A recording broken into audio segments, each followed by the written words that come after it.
जय हिंद।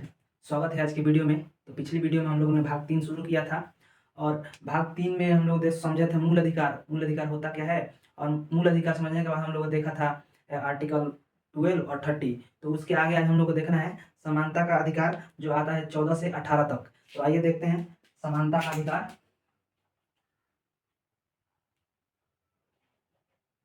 समानता समानता का अधिकार, right to equality, to equality, right to equality. ये आर्टिकल आता कहाँ से है? 14 से 18 के बीच में आता है समानता का अधिकार। समानता का अधिकार कहाँ से कहाँ तक है भैया? 14 से 18 तक। तो आइए अनुच्छेद 14 देखते हैं। अनुच्छेद अनुच्छेद 14। अनुच्छेद 14 में क्या है? अनुच्छेद 14 में कहता है विधि के समक्ष समानता। तो विधि के समक्ष समानता मतलब होगा कि कानून के सामने सभी समान हैं।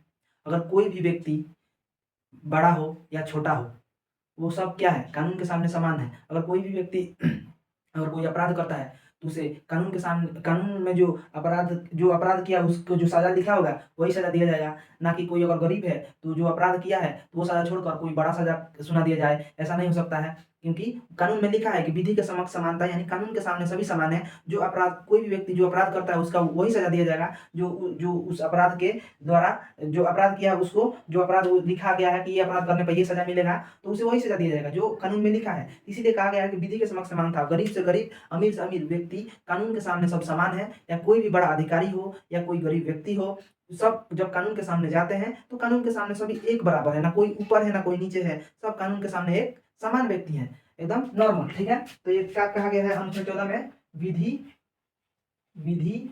के समक्ष समानता। ठीक है, यानी बोल सकते हैं कानून के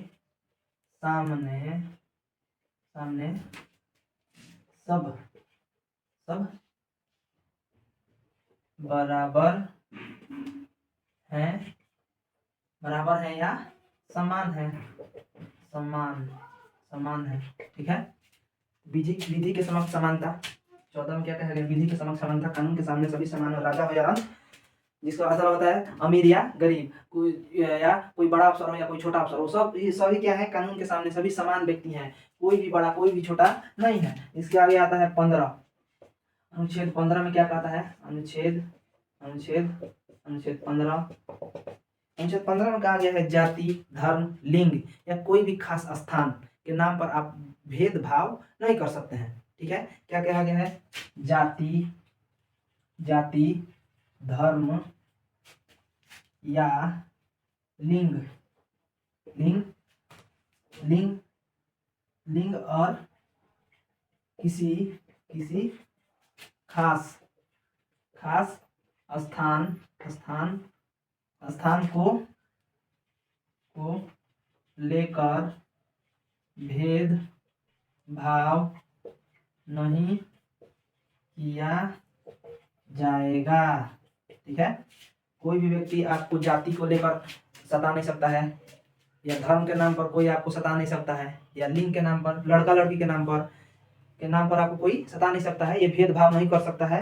ये लिखा गया है किसमें? अनुच्छेद 15 में लिखा गया है कि कोई भी जाति, धर्म, लिंग या किसी खास स्थान के नाम पर भेदभाव नहीं कर सकता है। अगर ऐसा कोई भी करता है तो उसे अनुच्छेद 15 के तहत अपराधी माना जाएगा, वो कानून के विरुद्ध कार्य कर रहा है। ठीक है, तो इसके आगे आता है अनुच्छेद 16। अनुच्छेद 16 में क्या है? इसमें कहा गया है कानून के सामने सभी समान हैं। यानी सरकारी नौकरी होता है, जो सरकारी नौकरी में सभी एक समान है। हालांकि अनुच्छेद 16 में ही सरकारी नौकरी में ही कुछ पिछड़े वर्ग के लोग हैं, जैसे SC ST OBC पिछड़े वर्ग के लोग हैं ना, उनको आरक्षण दिया गया है, कुछ आरक्षण दिया गया है सरकारी नौकरी में। तो इसमें लिखा गया है सरकारी नौकरी में समानता, और यहीं ब्रैकेट में लिख देते हैं छोटे छोटे वर्ग के लोगों को आरक्षण दिया गया है। ठीक है, अनुच्छेद 14 में क्या है, विधि के समक्ष समानता, यानी कानून के सामने सब समान है। वहीं अनुच्छेद 16 में कहता है कि सरकारी नौकरी में सभी समान हैं, हालांकि कुछ पिछड़े वर्ग जैसे SC ST OBC को कुछ अधिकार दिया गया है, यानी आरक्षण दिया गया है, उनको कुछ छूट दिया गया है, पिछड़े वर्ग के लोगों को। उसके बाद आइए अनुच्छेद 17। अनुच्छेद 17 क्या कहता है, अनुच्छेद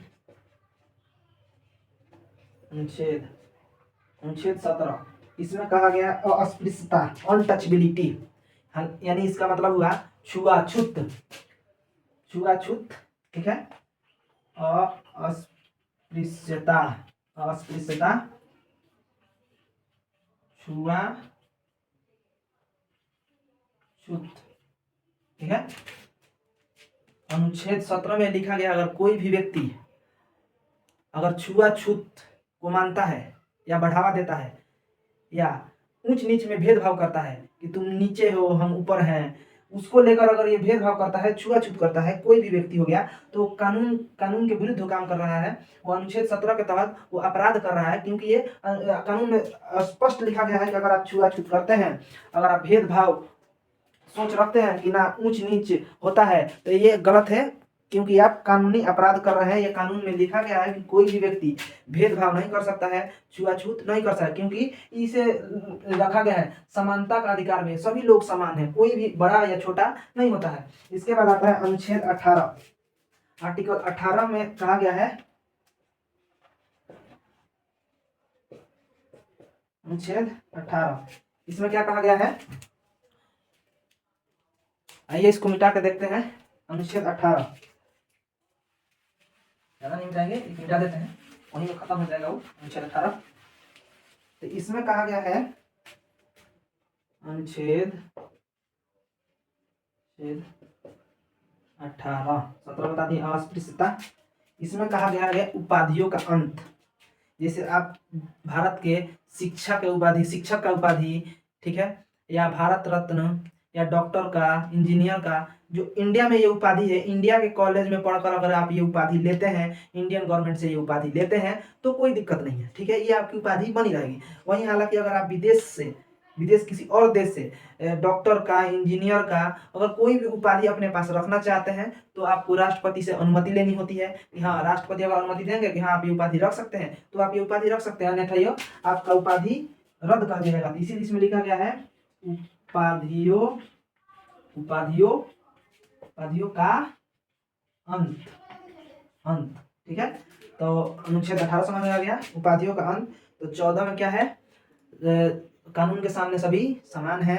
अनुच्छेद 15 जाति, धर्म, लिंग और स्थान के नाम पर आप भेदभाव नहीं कर सकते हैं। अनुच्छेद 16 सरकारी नौकरी में समानता, SC ST OBC के लिए कुछ आरक्षण की व्यवस्था।